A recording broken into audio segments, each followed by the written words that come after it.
Trời sáng anh. Dạ dạ. Yêu, quá. Anh trời sáng rồi. Sáng à? Đi thì dậy đi. Vào. Đi lấy một quần áo, vất một chân không? Để không được. Đã sáng rồi.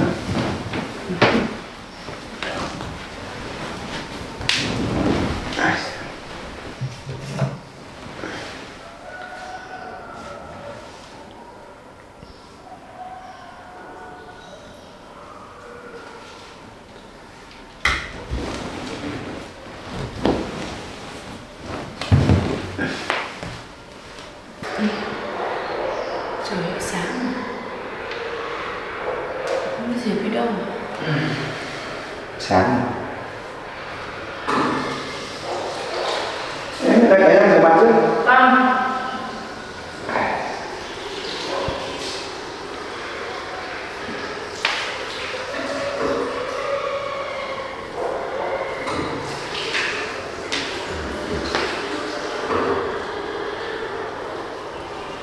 Anh ơi, xong rồi. Anh đi vào anh ra rửa mặt đi. Để em đi ăn mua đồ ăn sáng nhé.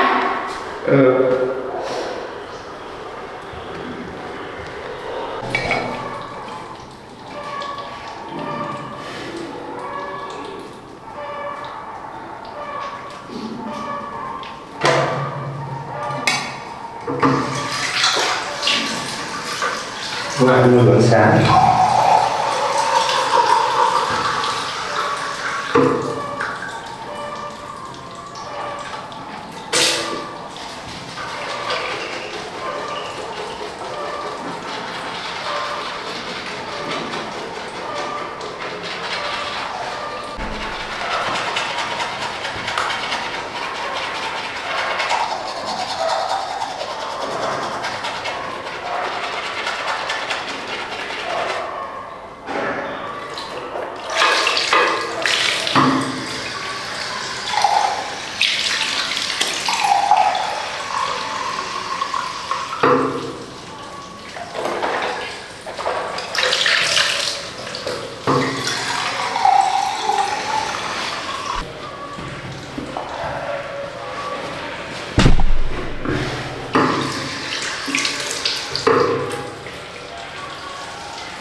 Lại đi ăn sáng.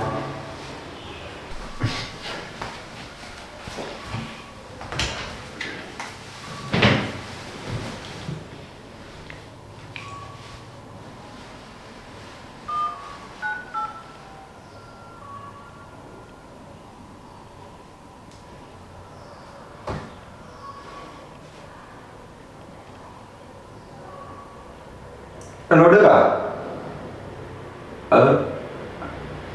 Hôm nay em ở chỗ công trình thì trên chỗ tôi ăn đấy. Có à? Tiến triển đến đâu ấy nhỉ? Đang trong quá trình hoàn thiện à? Cho mình có việc đi ngang qua đấy thì em ở đấy thì anh tại qua anh xem cái nào nhé. Rồi. Đã là Thái Cao à? Thái Cao với Sơn à? Bây cho anh qua đấy anh xem thế nào nhé. Rồi, ok.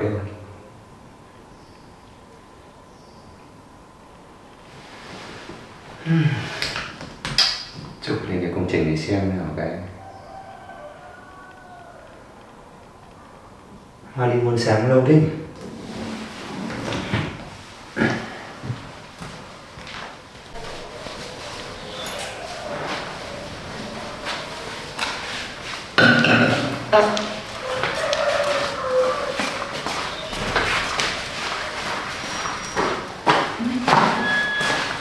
Anh à? Nhưng mua gì về đấy? Đấy, em mua ít lòng thì nấu à? Ba hết bên sạch. Lòng. Vâng.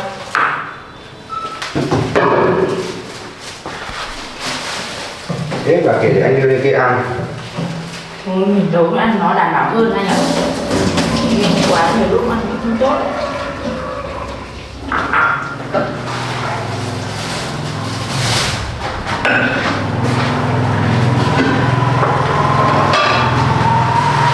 Hay rẻ đi. Đấy. Tôi không chơi chút để gì.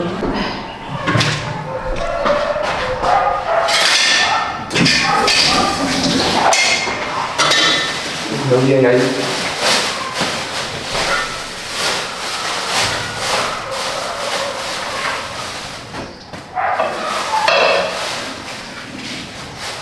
Thôi ấy.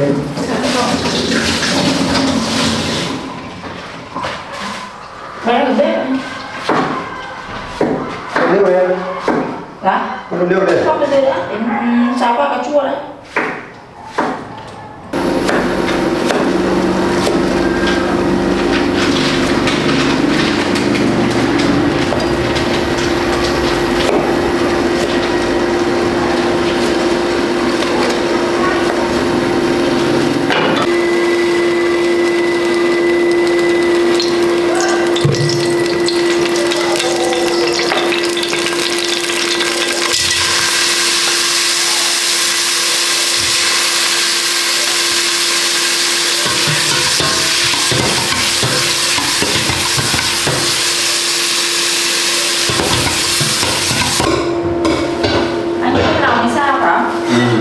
Em bảo là chả biết mua gì nên là mua lòng mình nấu được. Đó. Dạ.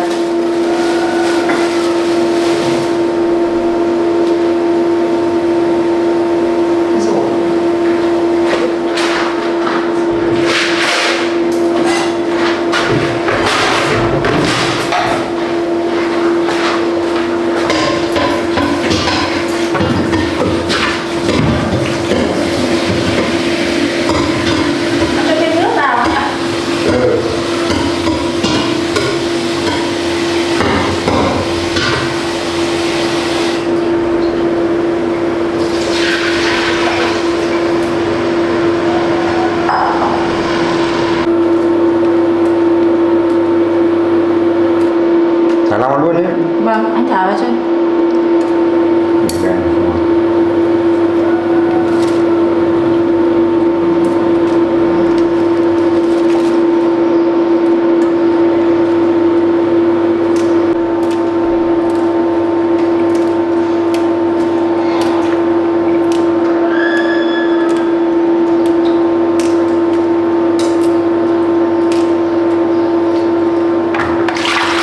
Làm gì?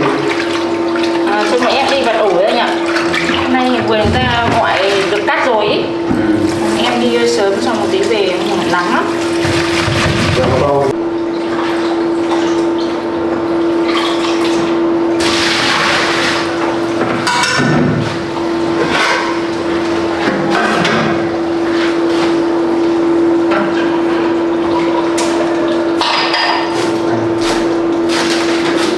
Hơi nhả. Đi là mặn. Mặn để con tre. À thế à?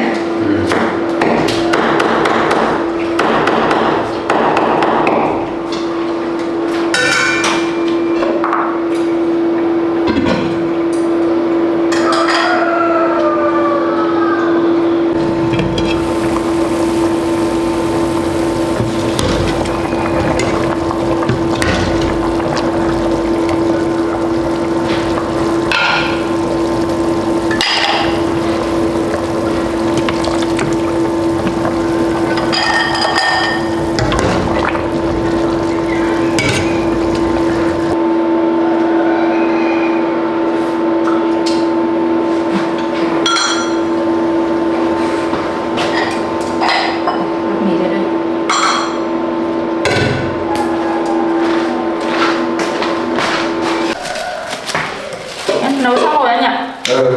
Đi chuẩn dậy ra ăn cơm đi. Dậy chiếu. Vâng. Anh ăn nhiều bún không? Vừa phải. Ăn nhiều để sức đi làm cho khỏe. Đúng là được khỏe lắm.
Anh lên tí không?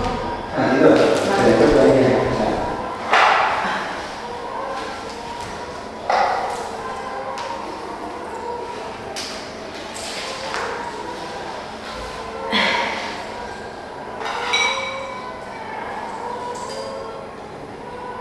Anh nhá. Ngon lắm. Anh biết bác là no chị làm đây.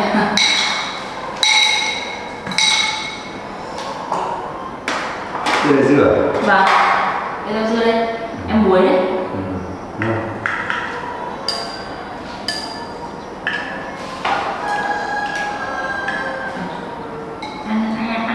Ăn á. Ừ, ăn.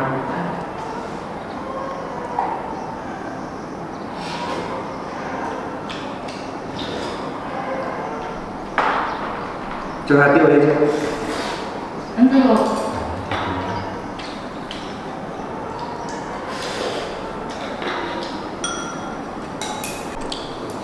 Ngon anh. Dưa muối đây. Vâng, em muối. Ừ, ngon. Em muối nhiều quá ăn không hết lại bảo mang đi bán. Ừ.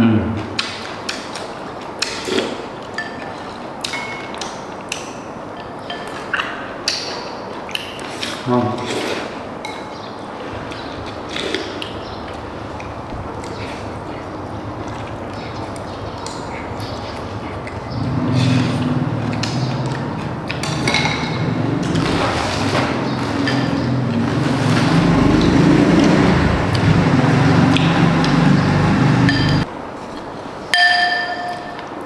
Lòng em mua đâu ngon lắm nhỉ?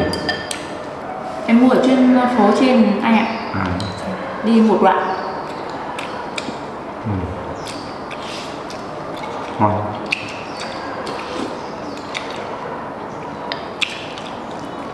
Lòng nó mát. Vâng. Sáng ra mua để ăn dễ ăn anh ạ. Ừ. Ai thích ăn lòng. Ừ. Ngon.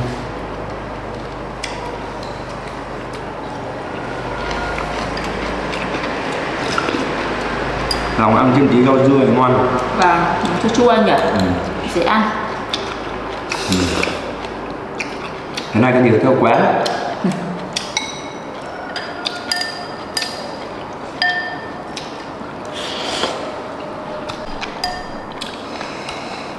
Trong cái lòng Em cũng bình thường anh ạ. Em chỉ ăn được đồng tiết thôi, còn cái lòng non em không ăn được. đấy thì gan. Đây là gan. Ừ. Gan em thích ăn lắm.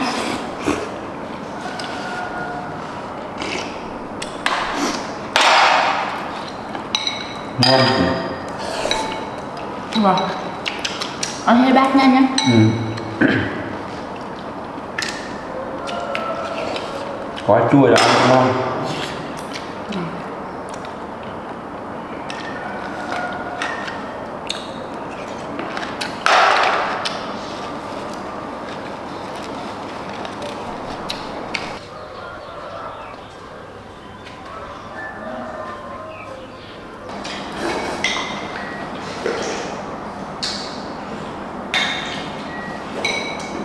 Nhỏ bát anh ạ.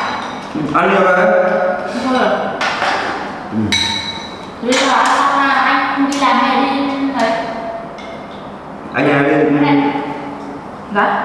anh đi từ công trường thì này Anh đi chỗ ông trưởng ạ. ừ. Hẹn với anh này em tới công trường xem cái công đâu Vâng. nó đi làm nó sớm không được trèo cao nữa. Vâng, tí em đi ra cho là sớm mà nắng. Chưa nắng á. Cái bầu về không nên chụp em. Và em biết mà là Cẩn thận. cao quá em không trèo. Đi làm cũng phải cẩn thận. Anh thôi không phải làm nữa. Thôi em cứ đi cho nó ấy, ở nhà mãi cũng chán. Ừ, nhé. Lấy đi, rồi, lấy bưng đi. Đây luôn nhá. Đây.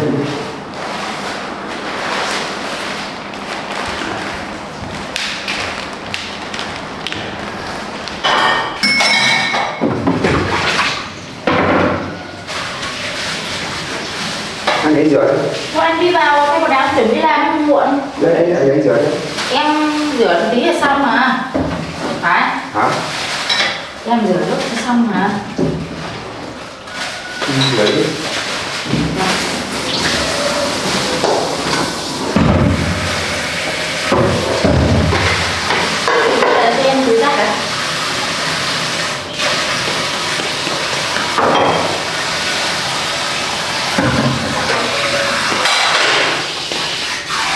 thời gian đấy. Dạ. Tưới rửa hết anh ăn chuẩn bị cái.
Cái tăng nhắn đi làm. Thế ạ, đây chuẩn đi.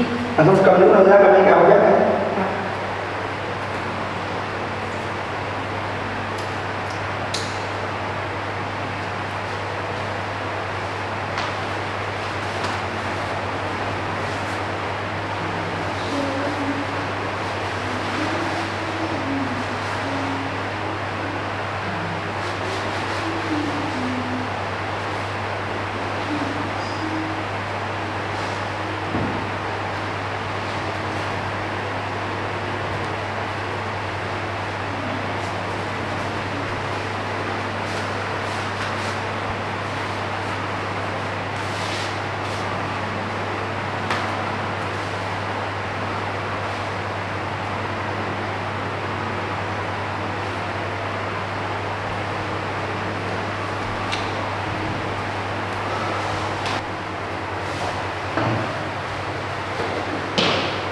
Anh ơi, áo rồi anh này, cặp. Ừ.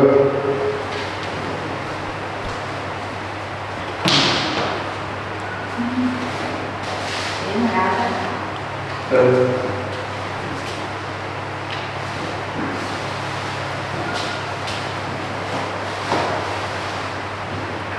Này, sai đấy. Chào.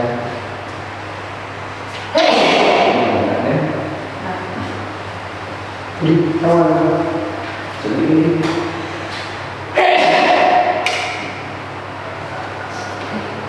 Đi chút về tắt đấy.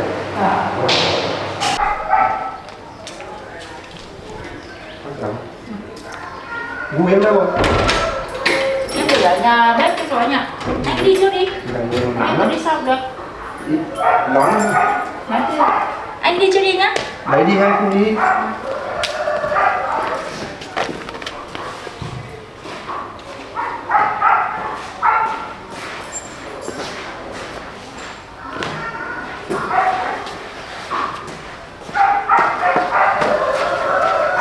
Đi hết từ từ cẩn thận nhé.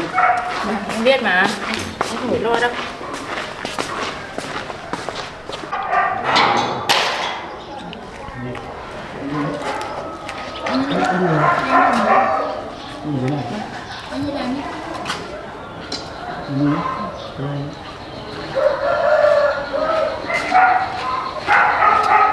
Ai? Lan. Về sớm nhá. Vâng. Nhớ về sớm á. Đây. Đi về sớm nhá. Vâng.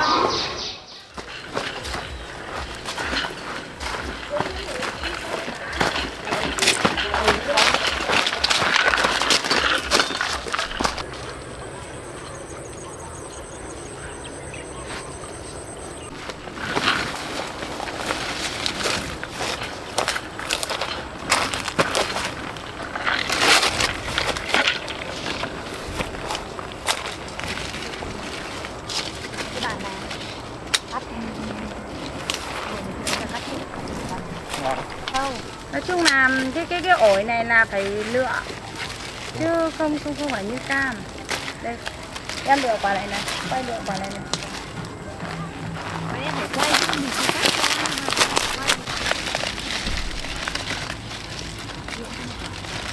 cắt quả này thế này thì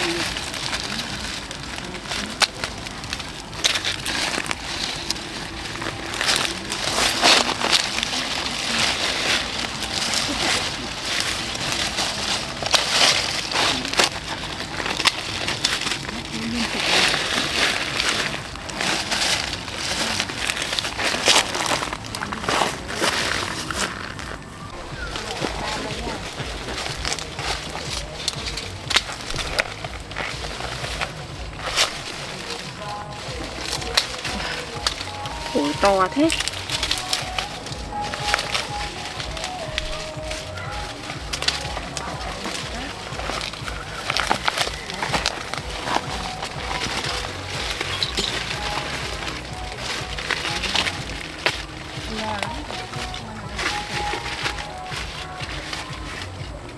Để em quay rồi nó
Vâng, anh em chị nhé.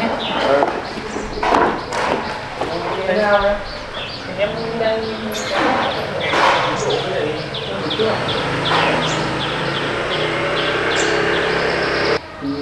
đang đang quy vào bao với lại sưng lại sưng nhỉ. Ở đây có sơn rồi đúng không? Vâng, công trình đang quá trình ấy nên là hơi rối bụng. Em đang kiểm tra lại em đúng bản vẽ không? Cái bao đang làm rồi đúng không? Đấy, cái bao cổng em đúng này thôi, em chưa. Cổng đây đúng không?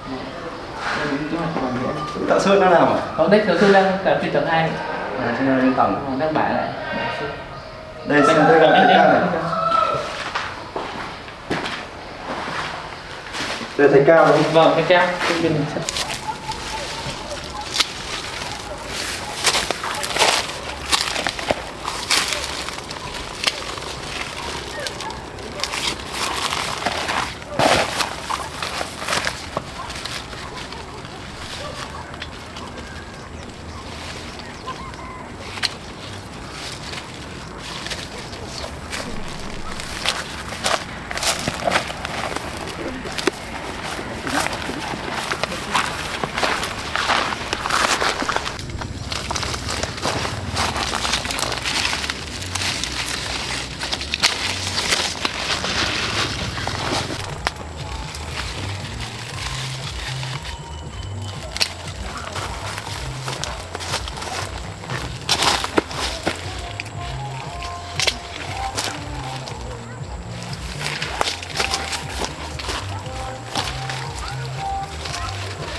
Quá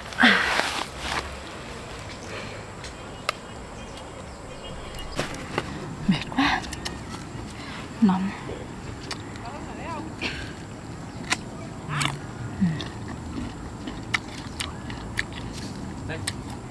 Ngọt thế.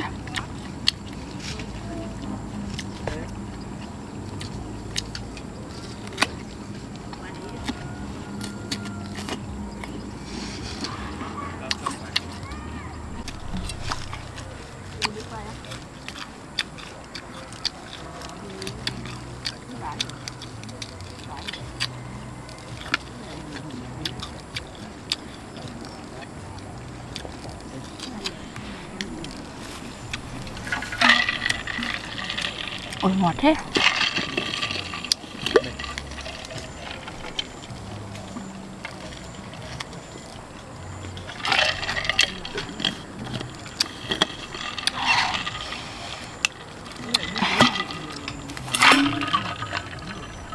No à?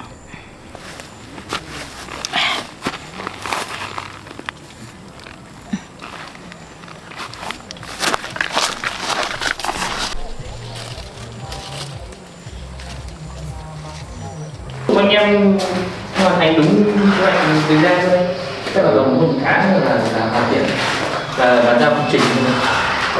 Chắc không một tháng xong. Không mọi lần nhưng mà hết rồi được quên lại thôi, cứ sang lại một thứ thôi. Đây nó phải thế này, giờ nó cao như thế này nữa.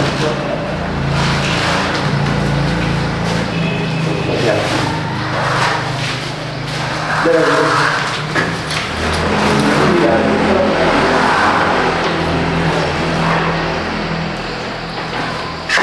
vật liệu nhập hết đi. Vật liệu đang nhập thêm nên đồ nội thất. Đang bộ đồ nội thất đang đi là hai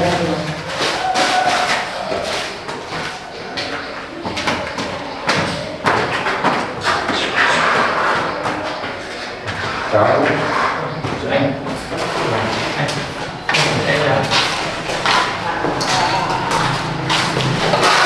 cái cao là ngon đấy. Anh hôm nay của mình nghe làm thế này. Của mình nghe làm thế này. Của mình 4 thằng kia nó ra cho nó làm. Vâng. Buổi 2 buổi. nhà cũ. Rồi. Em không biết là đẩy em đi riêng.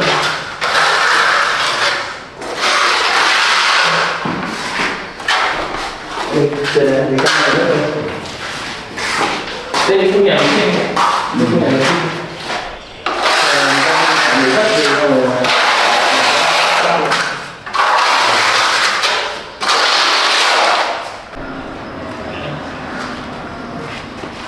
Bên này là khu để bàn bia. Ở đây khu giải trí đúng không? Vào đây khu giải trí. Thì em ngồi Cái khu này các bạn là hết rồi. bả một lượt không phải đồng sơn. Cơ bản Dự án này cũng tổ. thế là đẩy nhanh tiến độ cho anh là tầm 1 tháng là xong nhé. Vâng. Đang em đang thúc giục anh em. Mà chọn thì làm cũng có một người mà anh em cái công trình kia cứu không cần gấp thì giúp về đây làm được. Vâng. Cái công trình này to sợ xong rồi làm không kịp tiến độ chết. Em phải sắp xếp lại anh em. Còn vừa vụ hết. Hôm nay nó có việc đột xuất thôi, bình thường mà đến 3-4 người làm. Cứ ở đi, cứ ở đi xong anh cả anh xin phép nhá. Ok. Cứ xong thì chỉ đợi anh em làm nhé. Vâng. Đây em trong qua em cũng bảo anh em làm. Rồi. Trên này xem. Để Em lên mà.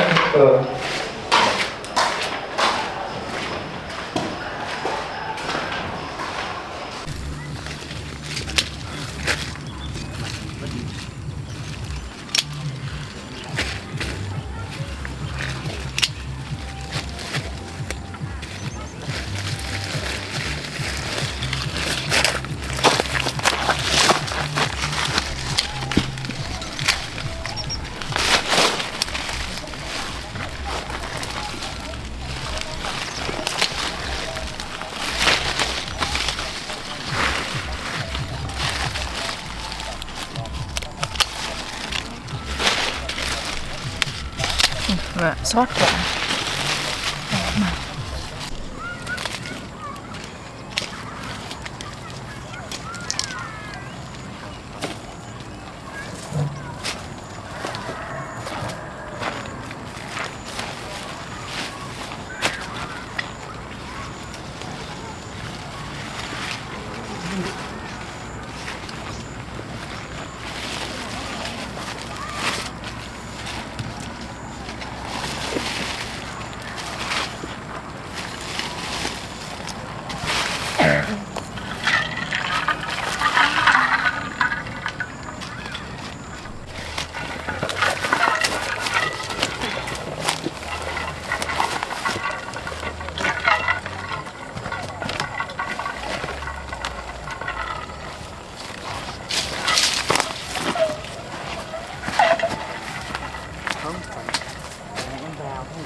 Không mà anh trả không mà lên đấy nhá.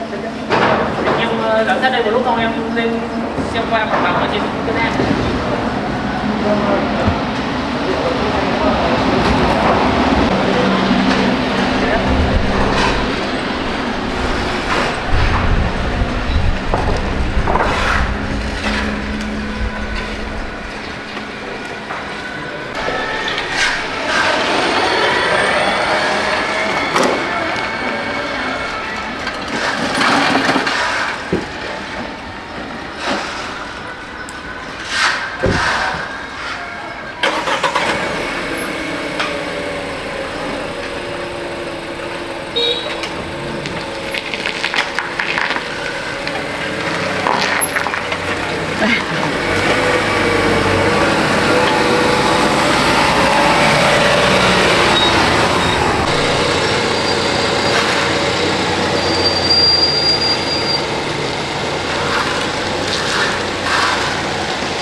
Càng đấy càng ngon.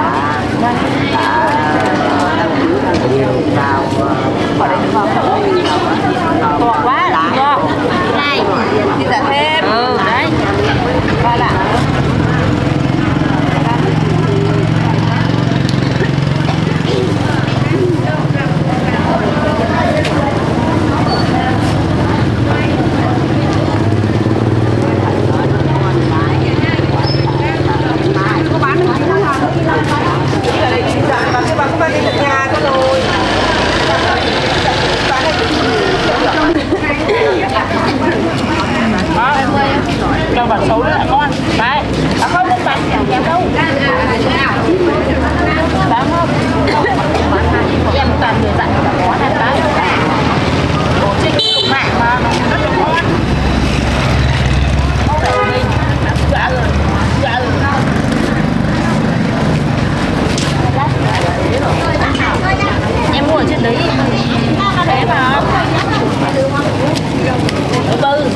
đấy quyệt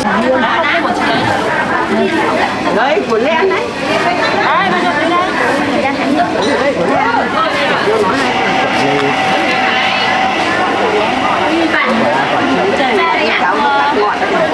Lúc quả bé nhìn đất trên đấy nó ngon mà gần trên lục ngạn, không có đơn lục ngạn mà đất trên đấy trồng cam với cũng ngon lắm, Ăn ngọt lắm.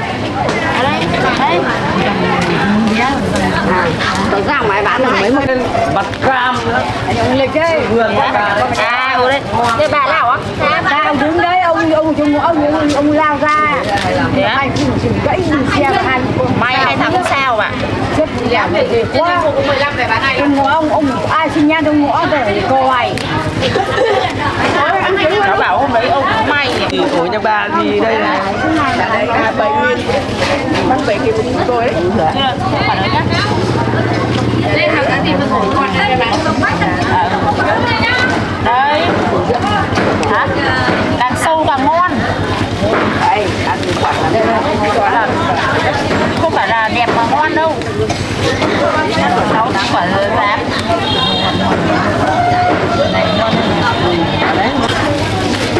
bà quả.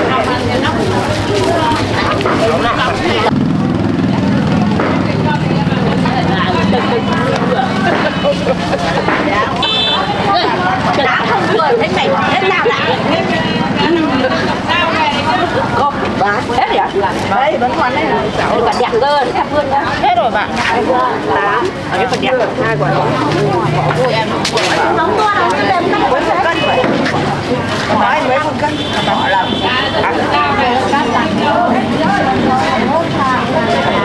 thế là bà là 6 bạn 6 15 nghìn đấy. sợ xanh Không, bà ngủ với ra ở rồi. chẳng biết sao xanh chả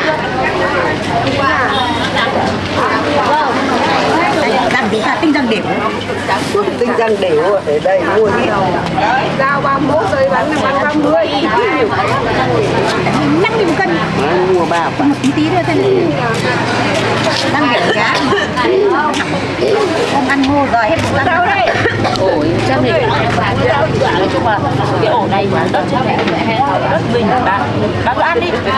Cháu này người dạy cháu là này bao về bán.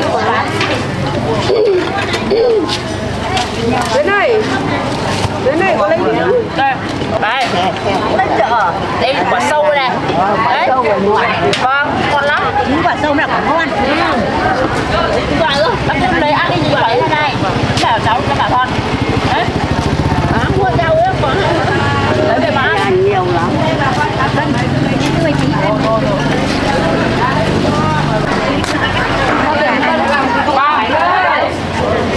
Tầm trưa xe về rồi. Em ăn cho ngoài. Nhá. Em còn cái quả này không? Cháu ơi. Vâng, đang bận.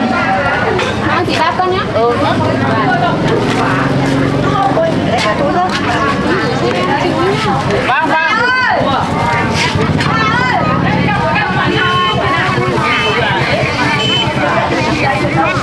Ôi, chuyển tiền cho chị luôn chưa? Không cần phải qua xe báo mà. Đây em tầm 10 quả.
3 ngày dài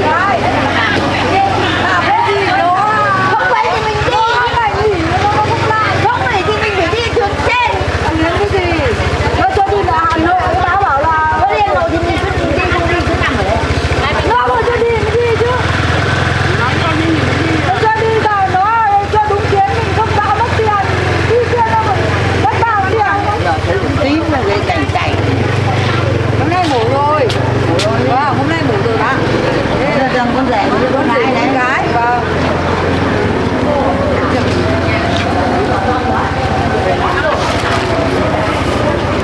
con này nó con nhà phải chạy nhưng mà chạy nó con nhà cháu bảo đấy 20.000 một Em đã đi chợ nhưng mà xong rồi thì anh có nhau và xong rồi em mua đồ ăn về xong rồi thì anh xuống con cơm nhá.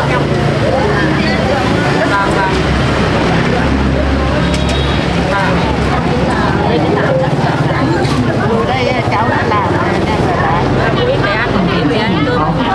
Anh học rất giỏi không thể theo đuổi được con chữ nữa. Anh phải nghỉ học để đi làm toàn thời gian mới có tiền để chạy chữa cho mình. Cùng để kiếm tiền, con không hề hoàn thiện gì. Từ lớp đến học sửa nhà vệ sinh, không cấm, không gì anh không thể làm. Sự chỉ có của anh đã hành động một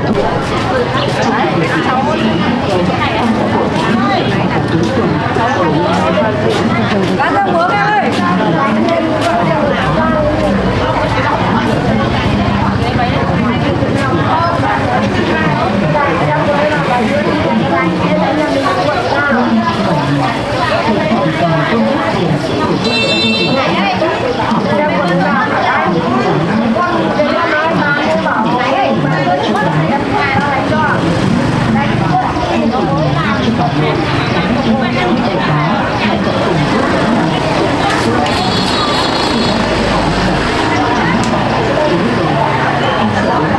động tác nhanh nhẹn khiến người phụ nữ chưa kịp phản ứng.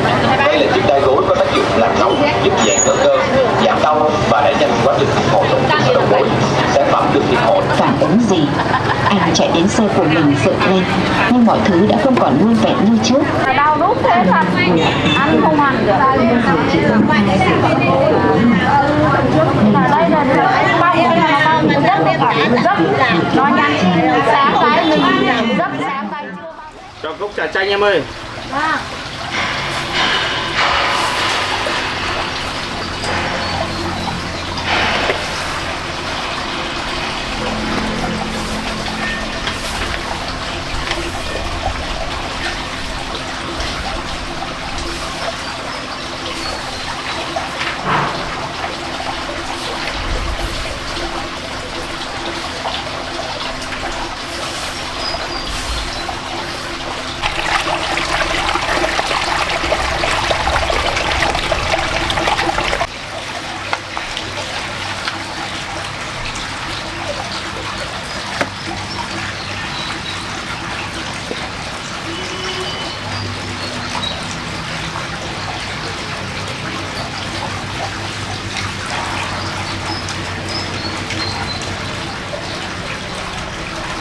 Alo, Tuấn à? Thế kế hoạch thực hiện đến đâu rồi? Bên cậu cho người bên sang khảo sát chưa? Thực hiện sớm nhá. Bởi vì đây là công trình trọng điểm bên mình đấy. Các cậu khảo sát kỹ giúp mình nhé. Rồi, được rồi, ok. Thế.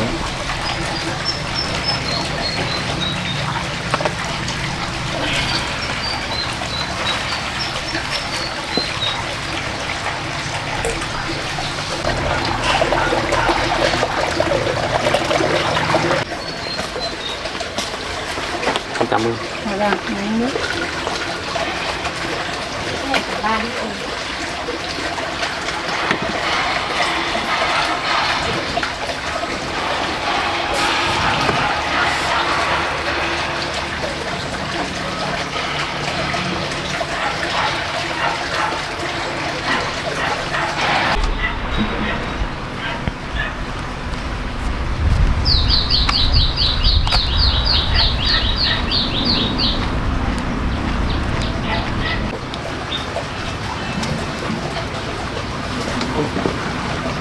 hoa ấy.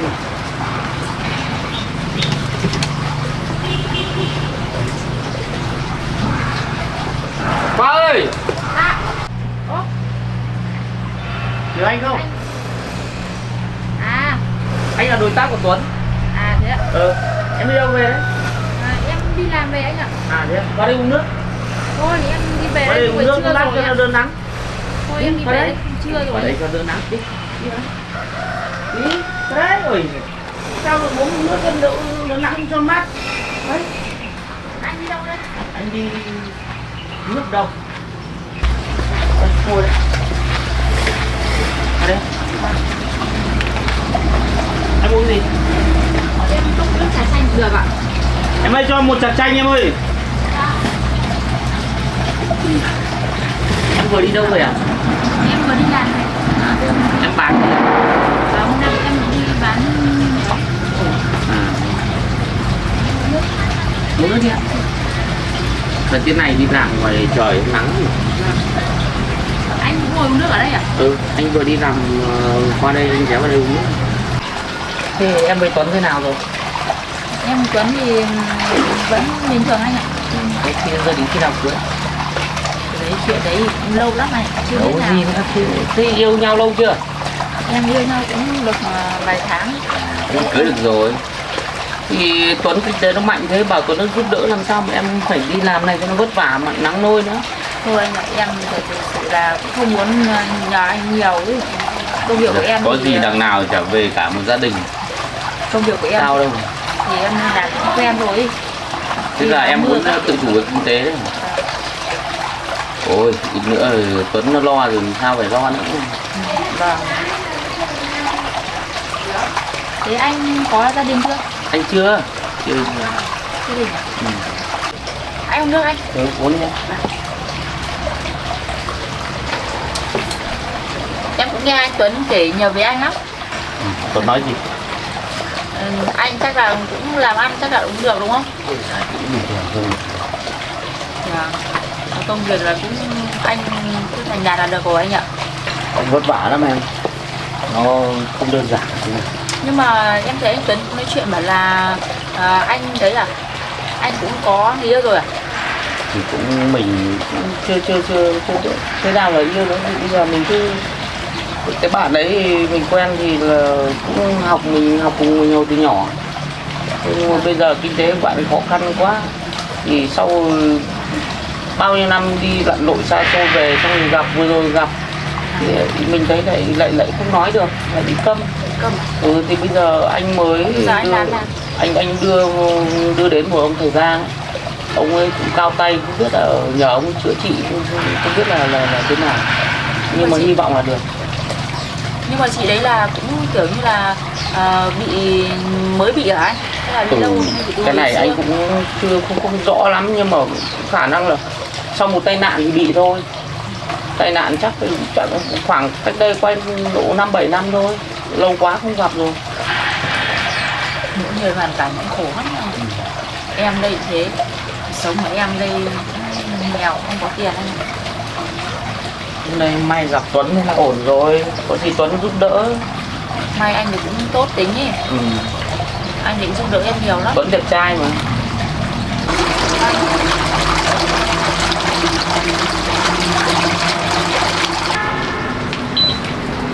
Thế anh cũng hay gặp Tuấn anh hay là biết đồng gì ạ? chưa. Anh mới gặp Tuấn lần đầu tiên và ký hợp đồng hợp tác lần đầu tiên. Mà anh và Tuấn em là cũng quen nhau lâu rồi ạ? Đúng nghe nói lâu rồi. Nhưng mà chưa ấy. Đợt này mình có dịp mình hợp tác làm ăn. Em thấy cũng nghe anh Tuấn kể chuyện về anh nhiều lắm. Thấy là cũng hay chơi với anh sao ấy. Em quê ở đâu? Em thì em ở trên Lão Hộ anh ạ. À đấy. Vâng, em cũng có anh trai. À đấy. Không được rồi. Thế còn Tuấn nó giúp đỡ hai đứa sớm mà đi vào kết hôn chứ gì nữa. Em là ở trên Lão Hộ với này em có một em trai. Nhưng vừa rồi xảy ra nhiều chuyện quá nên là anh Tuấn anh ấy bảo em về dưới đấy ở. Dưới Ở nhà Tuấn luôn ấy nhỉ? Vâng, Tuấn về đấy. Không tiện quá rồi đâu nữa. Em cũng ngại lắm anh ạ, có bác với đại hưởng bây giờ em chưa cưới ấy. Em ngại dân làng lắm. sợ người ta lại cứ nói này nọ ấy. Có gì đằng nào trở về một gia đình, đằng nào cũng thế mà. Vâng, nhưng bây giờ bọn em chưa đăng ký kết hôn nên là cũng khó. Dục Tuấn lên nhanh lên, đăng ký kết hôn đi chứ. Vâng. Thế chị Tuấn thế nào? Anh thì cũng đồng ý rồi, chỉ đợi em thôi. Em thì cũng hoàn cảnh em cũng mong hướng có thằng em chưa lấy vợ.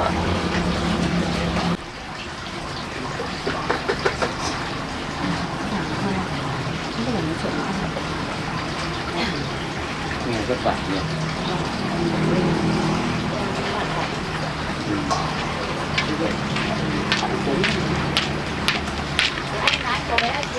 Nghe có muốn được không?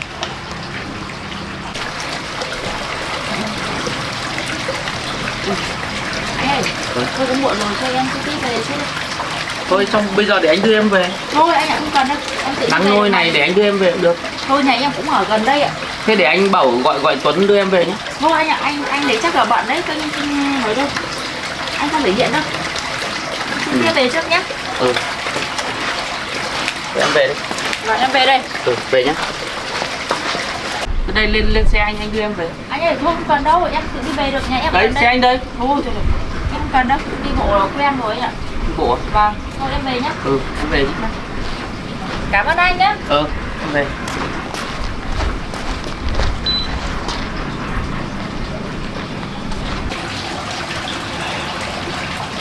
Tuấn may mắn yêu được cái hoa này tuyệt vời. Thế mình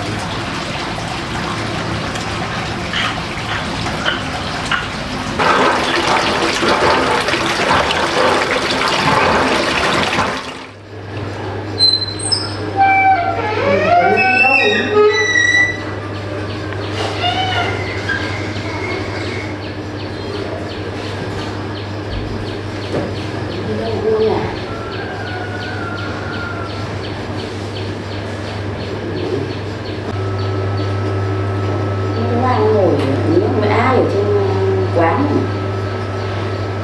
Nó có thằng Tuấn, mình điện cho thằng Tuấn hỏi.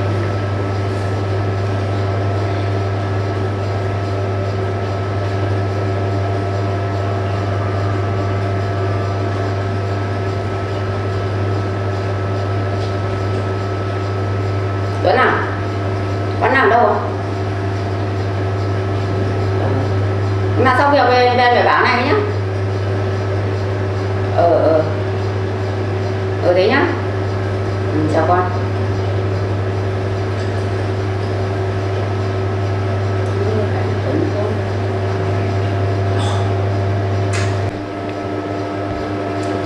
Không Hoa ngồi bị ai trên đấy nhỉ? Điện cho thằng Tuấn thì nó vẫn trên công trình, không phải Tuấn. Ngồi như nào mà lại nó cũng sang trọng lắm hay là không cẩn thận lại nó lừa cho là chết. Điện cho Hoa bảo nó mới được.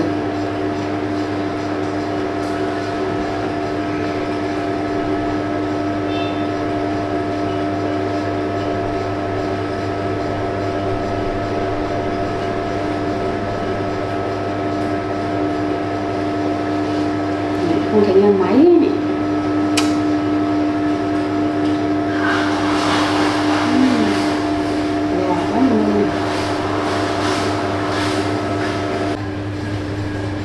Ba này không biết là đâu mà điện không nghe máy thì không ngồi như nào đấy mà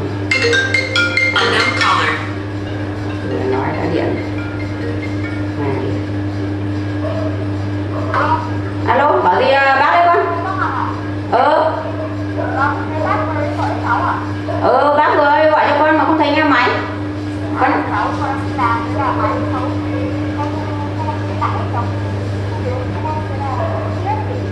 À thế à? Thế con đã đi chợ về chưa? Cháu đang đi chợ về đó. Thế lúc nào về thì rẽ vào đây bác bảo này nhé. Bác chỉ hỏi mấy cái chuyện cũng không nghiêm trọng lắm nhé. Nhưng mà thế xong rồi vào thẳng nhà bác nhé. Thế chào con nhé.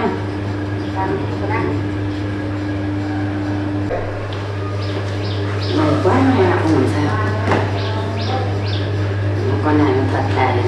dễ bị người ta lừa lắm, nhưng may là không làm sao là ăn về là được. Lo các tưởng lại bị làm sao, yên trí yên tâm.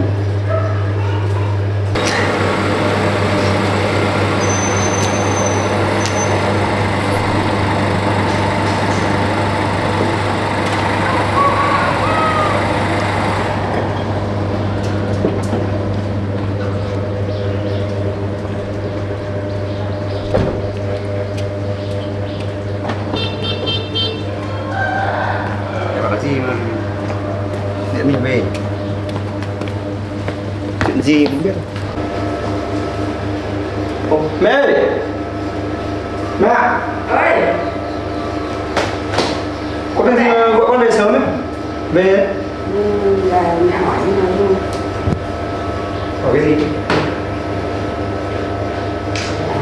Vừa nãy mẹ đi chợ qua quán như là thấy ba nó ngồi uống nước với thằng nào nó cũng mặc nó lên giống con.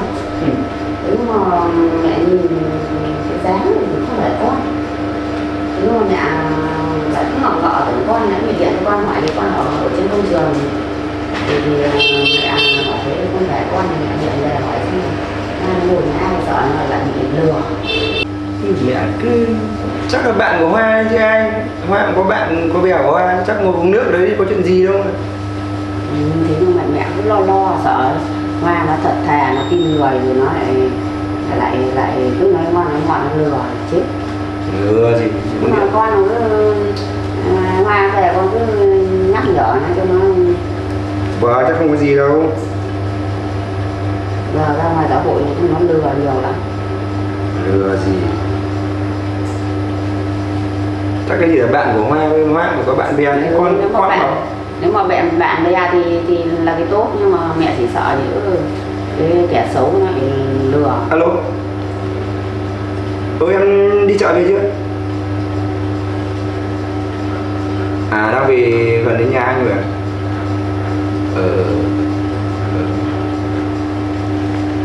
Thế mẹ điện thoại về đây. Mẹ về đấy là hỏi con nhắc nhở nó là cái tin người quá rồi nó lừa cho chết. Không sợ, Hoa không phải lo. Giờ mình cứ phải cẩn thận, cứ phải cảnh giác. Có qua là cứ phải cảnh giác.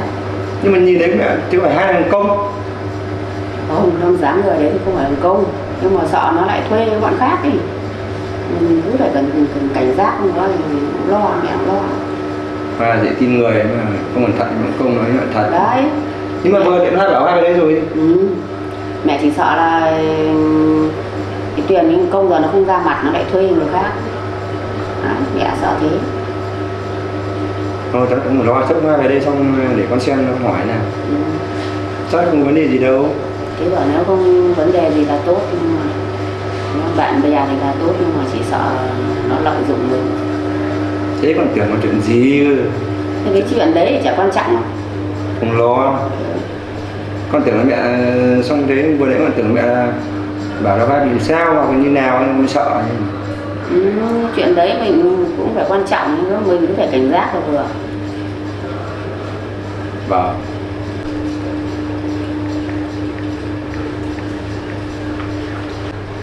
Công với Tuyền bữa nay không thấy đấy. Tuyền đi du lịch ở đâu gì thấy là Mình thấy. Bác ạ. Con đi chợ đây rồi. Vâng, cháu vừa về. Em vừa chắc rồi đấy.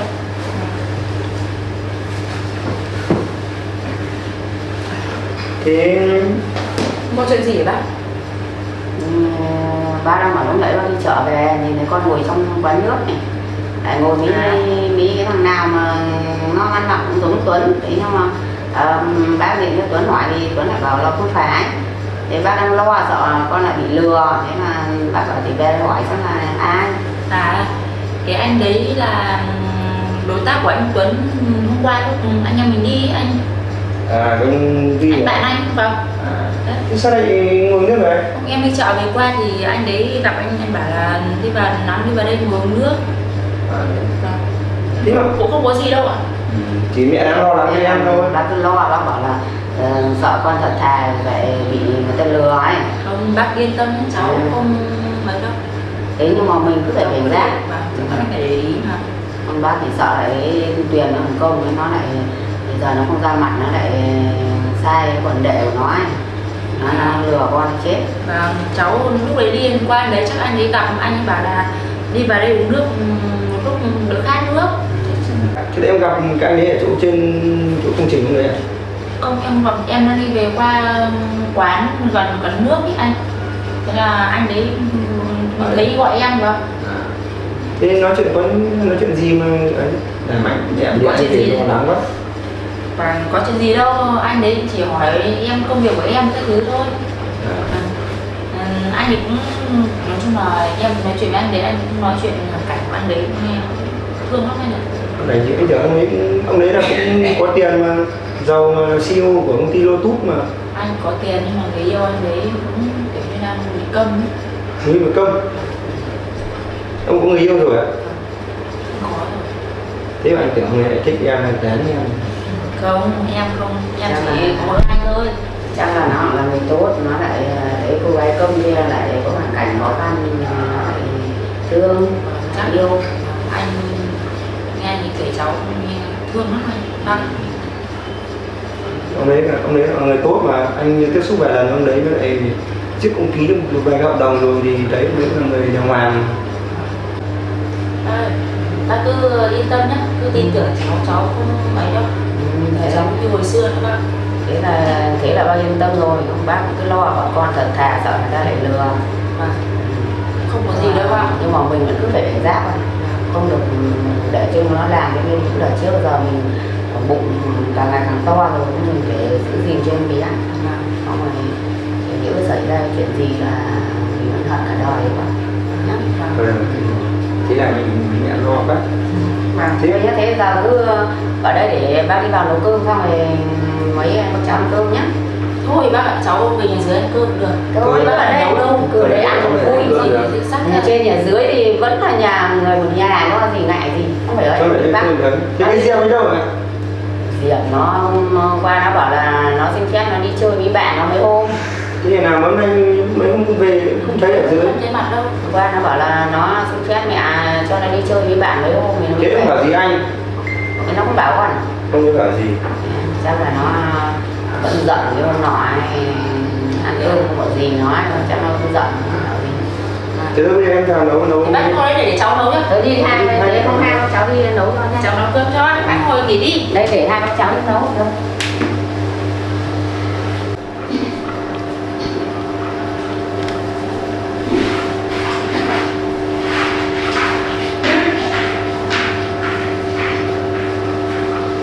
Alo, CEO Huy thế à? Vâng, cảm ơn anh về cái công trình hôm vừa rồi nhé. Vâng. Thế à? Vừa anh ngồi uống nước với Hoa à? Rồi. Tôi vừa cũng nghe Hoa kể rồi. Vâng, ok. Ok anh, hôm nay có dịp tôi với anh sẽ ngồi về nói chuyện sau nhé. Rồi ok, chào anh nhé.